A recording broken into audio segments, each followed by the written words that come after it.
Jackie is a bike rider. One morning she starts riding from rest. That's important. That means the initial velocity equals 0. And accelerates at 1.2 meters per second squared for 14 seconds. Show that her final velocity after 14 seconds is 16.8 meters per second. So because this is a show question, we are not substituting in this value. So we don't substitute that in.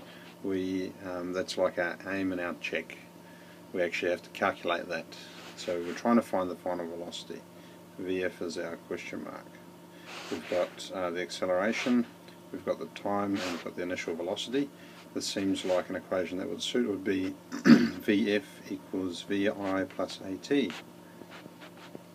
So we'll substitute those values in. Initial velocity is 0 plus 1.2 times by 14.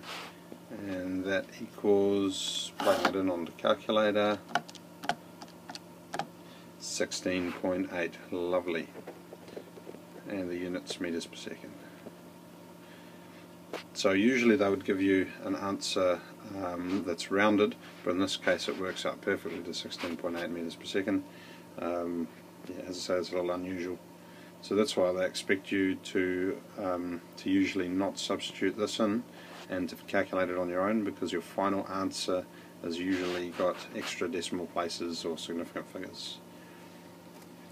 So B, she heads east at a constant speed of 16.8 meters per second, then turns left, which means going to north, without changing speed. So speed's the same, direction's obviously different, so velocity's obviously different. Draw a vector diagram and use it to calculate the change in her velocity, size and direction. Okay, well, the change in a vector quantity is always the final minus the initial. You can't add a negative vector. Well, you can add a negative vector. You can't subtract a vector from another, so you rewrite it like this: the final plus the negative of the initial.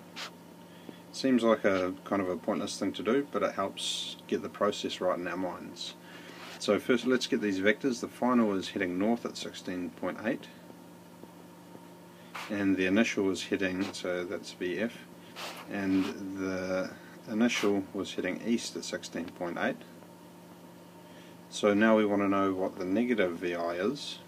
As I say, this is where this process comes in. It forces us to remember, in fact I shouldn't write in that because you'll think it's a vector, but this process, putting the negative in brackets and adding it, forces us to take the negative of this initial vector. So I'll cross that out so we're not confused by that. And all you do is change the direction of the arrow. So now we can add them top to tail. And I'll just get a different colour so you can see. We're adding this, which is negative VI, and this, which is VF. It doesn't matter which order you add them in, but I tend to stick with the order that the equation gives us. There again, crossing out my arrows so they don't confuse vectors. So VF is up that way, plus the negative of VI is that way, and this, let's just write those in, VF, negative VI, and then that means this, using a double arrow instead of an arrow similar to make it clear that this is the resultant. That's my change in velocity. And if that's that should be 9 degrees. If that's 16.8 and this is 16.8, then the change in velocity is going to be at an angle of 45 and 45, depends which one you don't want to take it from. Usually you take it from the well, from the start position, I suppose, because then you can say what the angle you've turned through is, and the start position being east means where have we got? Going east that way. The change is then, yeah, I don't know. The diagram here probably makes it clearer, but you could say that it's gone from this to that, which is the change, but yeah, 45 degrees should be adequate. We'll leave it at that. Anyway, sums of the squares square rooted to get change in velocity. So 16.8 and 16.8, we've got to square them, and what does that give us? You'd think summing the squares and then square rooting would give you the same value, but it doesn't.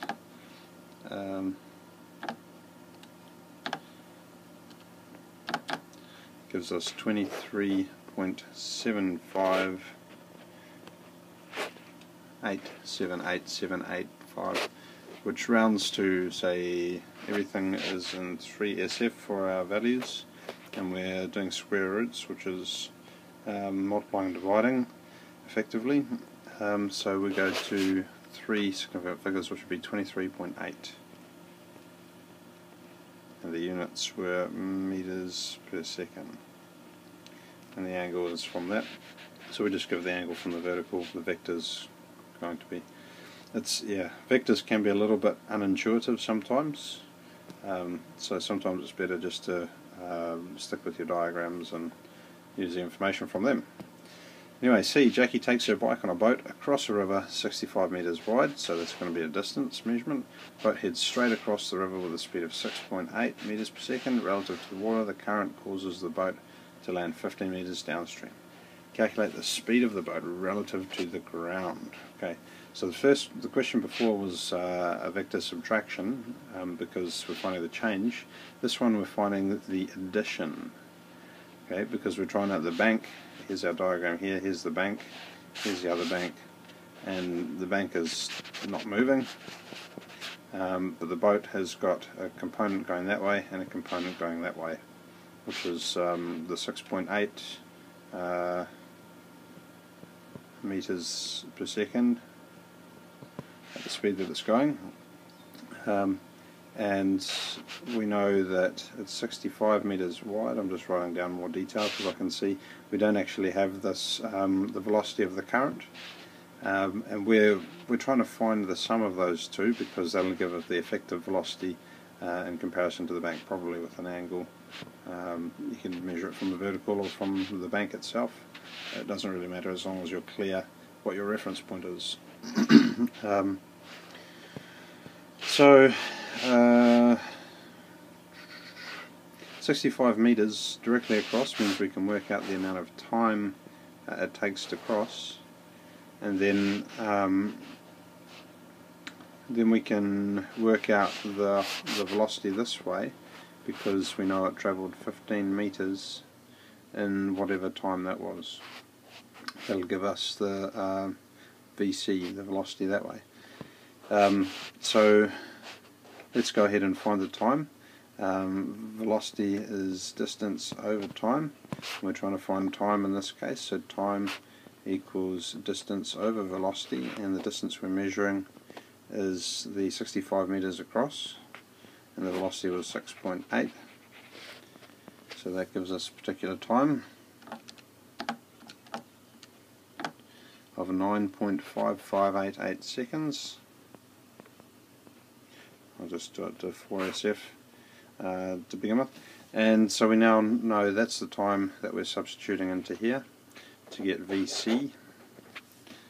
So 15 divided by that gives us the current velocity of 1.569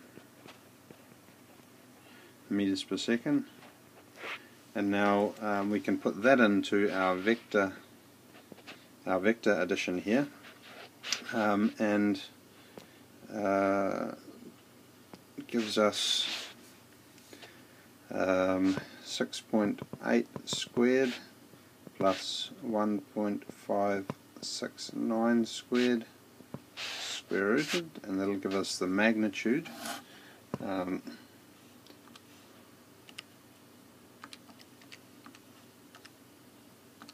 And that equals 6.979 meters per second. So that's the velocity. Now we just need the angle. If we're looking at the angle relative to the bank here, this one, if we take our 6.8 here, and we've got our, we'll do tan, we'll use tan. 1.569 is there.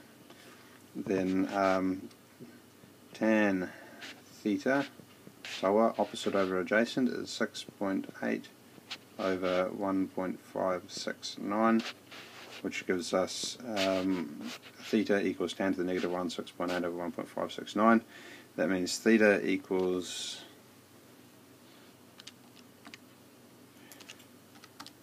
69.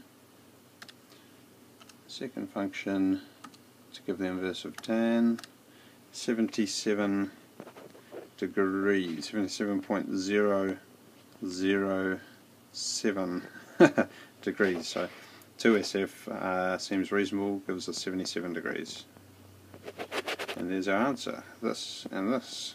In fact that should be rounded to 7.0 to give it to 2SF, so maybe 7.0 at an angle, meters per second at an angle of 77 degrees. Okay, moving on. I think this is the last question. Jackie then rides along a horizontal circular path at a constant speed.